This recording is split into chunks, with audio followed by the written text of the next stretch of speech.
Well, good day, everybody.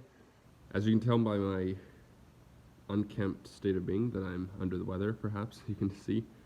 But I have been sick for quite a while now, and I haven't been able to do any work on the Thunderbird. But I wanted to make a video regarding some information and some resources that you can lay your hands on to kind of educate yourself and inform yourself if you need to get a out-of-province inspection done. And now this is regarding Alberta out-of-province. There might be some tie-over, specifically with the other prairie provinces, so Manitoba and Saskatchewan. From my research, there's a lot of different trade agreements and exemptions that the three provinces will grant other provinces when importing a vehicle from the said provinces. So there is a little bit of tie-over, but you're obviously going to have to find specifics for your province. But as it relates to Alberta, hopefully you'll find this helpful as I did. So I'm just going to flip you around here. Hopefully you can see. Now I'm going to put a link in the a link in the comments. I don't think I can do the one in the description yet because they need to do a verification process to be able to do that. But I'll put one in the comments and pin it so you can find a direct link to the inspection manual. But if that doesn't work for some reason, this is pretty easy to find. But if you just Google at the top that I wrote outer province vehicle inspections, Alberta, and it's very easy to find this information. But anyways, the things I wanted to point out was, so this is basically the technician manual. Now the first half, there's probably 150 pages, I think, in the document, and it outlines a lot of different things,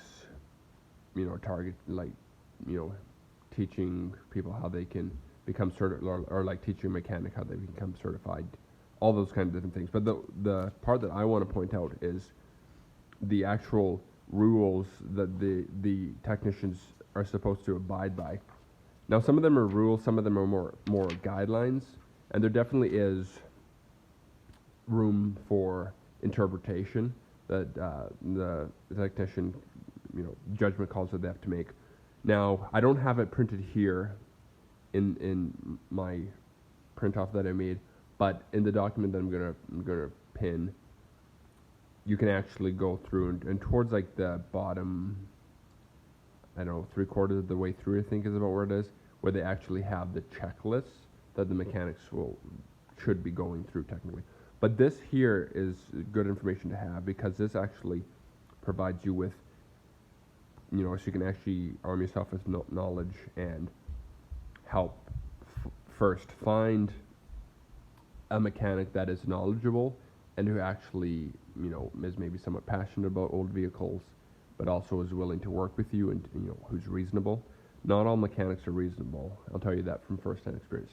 Some of them, you bring an old vehicle and then they're like, I'm not going to pass that, like, forget it kind of thing. Whereas, it's like, well, it might look a little scary, but hey, does it pass all the criteria, right? So those are a few things to think about. But then also, if a mechanic brings something up and he's wrong on it, you can be like, hey, you should know this, and you can go back and point out something. So a few interesting things I'll just make note of while I'm making the video. Things like, older vehicles do not require turn signal lamps, so like your little flashing arrow, prior to 71. One thing I'm running into is HVAC control. So there's no requirement for AC. Now this isn't just old vehicles, this is any vehicles, but with certain things they'll make exceptions. Now, there are other things too where they may be kind of vague on it, and if you're unsure, like for instance with the mirrors, it says that vehicles have to be equipped with both mirrors. But now a lot of older vehicles did not come with both mirrors. Sometimes I think some vehicles didn't even come with any mirrors, but if anything, if it only came with one mirror, it would be a driver's mirror and a rear view. Now you do have to have a rear view, according to the mechanic I talked to, who I'm going to be going through. But when I asked him, I was like, well, my vehicle only came with one side mirror. He said, as long as it has what it came with, he'll pass it, even if it was just one. So there is some, are some discrepancies and things like that. But if you have this information handy and you can provide information, now just as it ties back in with the Thunderbird, just for those of you who are following along with that, with my build, I gutted the HVAC system because it didn't work, and it was very bulky and cumbersome and heavy. And so I gutted it, just kind of being like, oh, sure, whatever, I think it'll be fine. I didn't really think that, well, it's not going to pass. In hindsight, I'm glad I took it out anyways, because I know I would have had to replace it regardless. And you can get pretty slick aftermarket units to put in. So anyways, I phoned, talked to the mechanic, and he's like, yeah, technically you will have to have a heating system, and we'll have to function as defrost. Now that's according to him. It doesn't specify what it has to do other than operate, and the controls have to work as designed.